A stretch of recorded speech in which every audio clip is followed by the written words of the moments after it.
Mon mandat d'aujourd'hui est de donner un aperçu du caractère du comte de Saint-Priest. Inutile d'insister sur le contexte de la vie du comte de François-Emmanuel Guignard de Saint-Priest, celui-ci sorti du moule typique de l'Ancien Régime, tout comme ses ancêtres depuis quelques générations. Au tome premier de l'introduction des mémoires du comte de Saint-Priest, règne de Louis XV et de Louis XVI, le baron de Barante donne des aperçus du caractère du comte de Saint-Priest, signalant, je cite, le charme et l'intérêt, puis, je cite encore, la sincérité et la spontanéité des mémoires.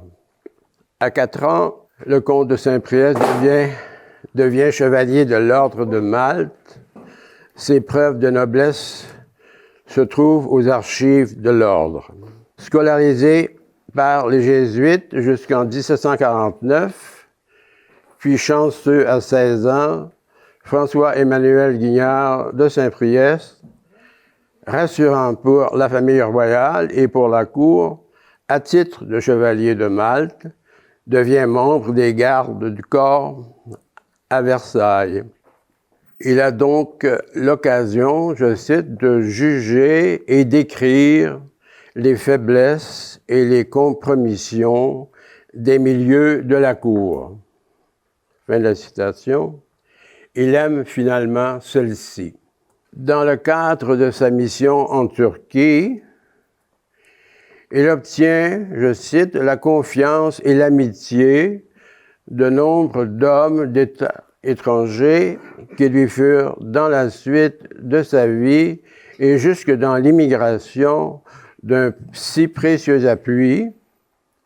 Fin de la citation. Il s'y trouvait aussi des femmes, dont les puissantes Catherine II de Russie et Marie-Thérèse d'Autriche.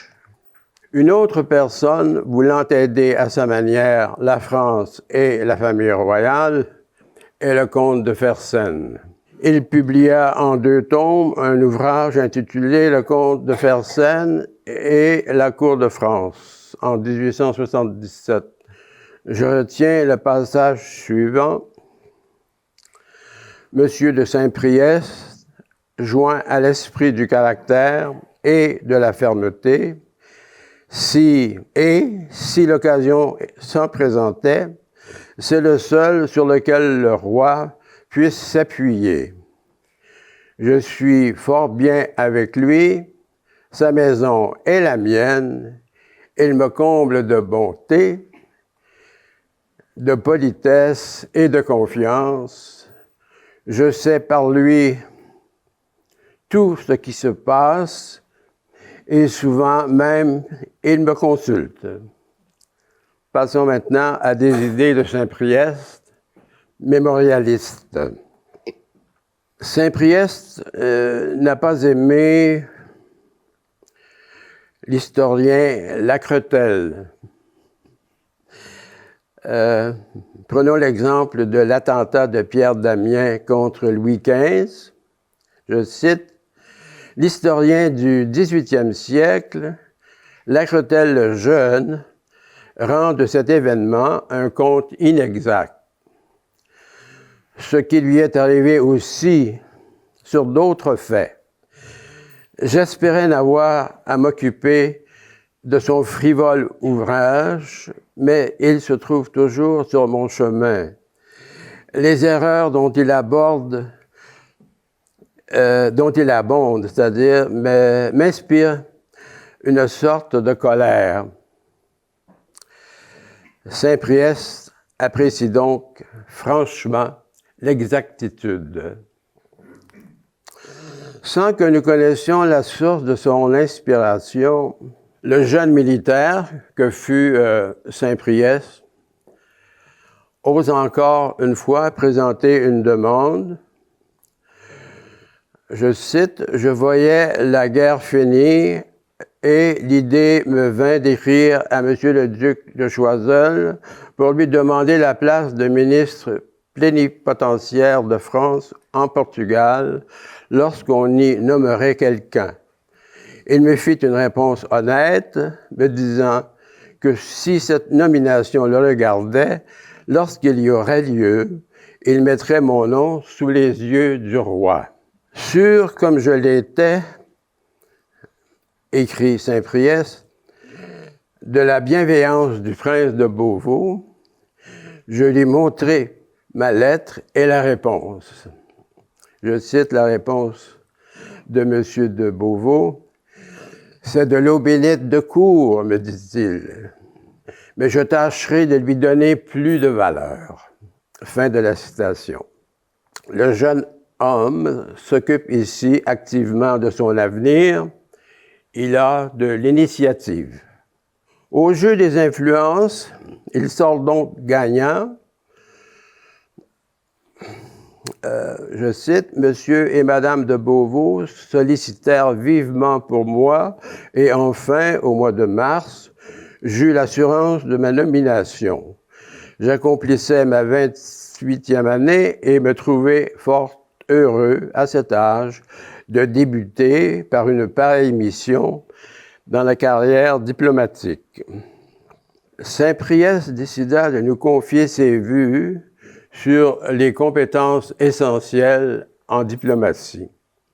Je cite, « Je n'avais d'autres connaissances en ce genre qu'un fond d'histoire et de géographie, et j'ai vu par mon expérience que c'est à peu près tout ce qu'il faut en fait d'études préliminaires pour la diplomatie, la politique n'étant autre chose que la juste application du jugement sur les personnes et les circonstances. Le reste est une routine qu'on ne peut guère manquer d'acquérir promptement. » Fin de la citation. Cette déclaration pourrait aujourd'hui faire sursauter plusieurs personnes. À propos de son voyage en Angleterre, qui suivit son mandat au Portugal. Il était en congé. Il retrouve à Londres des amis et noue de nouvelles relations. Il comprenait assez bien l'anglais à la Chambre des communes, mais pas du tout quand les gens parlaient l'anglais sur le trottoir. Pendant son voyage du Portugal vers l'Angleterre, il fit la connaissance de Phipps, qui était un ancien de l'Université d'Oxford. Je cite, « Le recteur était de ses amis et il imagina de l'amener chez moi pour me dire que l'université était prête à m'offrir le bonnet de docteur. » Saint-Priest accepta et choisit la faculté de droit. Au fait, son père était avocat. Lors de la cérémonie, je cite, « J'entendis sans le comprendre le discours à ma louange. » Fin de la citation. Il apprécia donc cette recommandation de cette reconnaissance des mérites. Il serait d'ailleurs intéressant de retrouver ce discours aux archives d'Oxford. Avant son départ pour Constantinople, le comte reçut un billet du comte de Broglie qui me priait de passer chez lui. Il me remit une lettre de la main du roi qui m'ordonnait de communiquer au comte de Broglie toutes les instructions que j'avais reçues du ministre, ainsi que de transmettre au même comte à l'avenir toutes les dépêches et ordres que je recevrais et mes réponses, cela en suivant les mesures qu'il m'indiquerait. Sa Majesté m'enjoignait le plus grand secret sous les plus graves peines. Fin de la citation. Le jeune comte de Saint-Priest se trouve ainsi placé dans une situation inconfortable face à son ministre. Quoi qu'il en soit, Saint-Priest, obéissant au roi, semble s'être parfaitement acquitté de cette tâche. Le duc d'Aiguillon devient ministre des Affaires étrangères en 1771 et la France insistait moins auprès des Turcs sur la continuation de la guerre.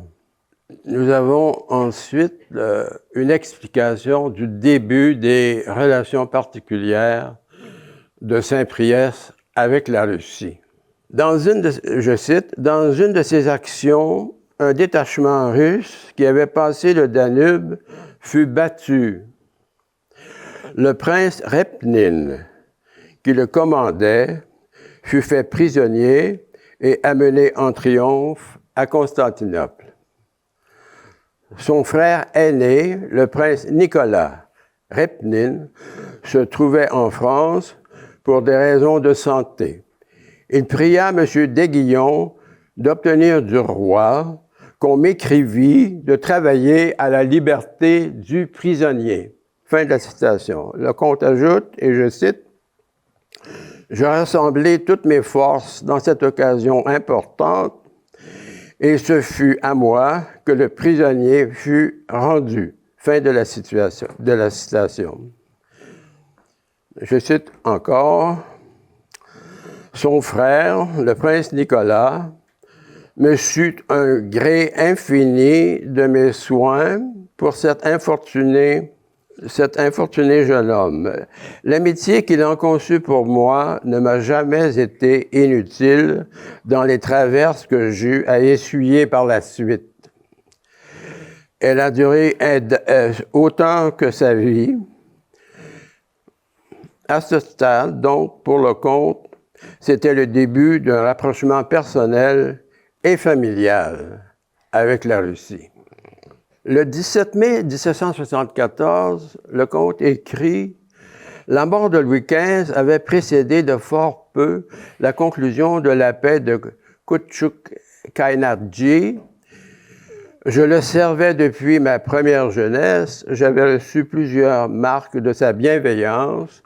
D'ailleurs, un changement de ministre rend toujours précaire la situation des gens en place et je devais m'y attendre dès l'avènement du nouveau roi. Mon étonnement fut au comble quand je vis nommer M. de Vergennes ministre des Affaires étrangères. » Fin de la citation. J'ajoute, Saint-Priest est alors inquiet pour ses intérêts.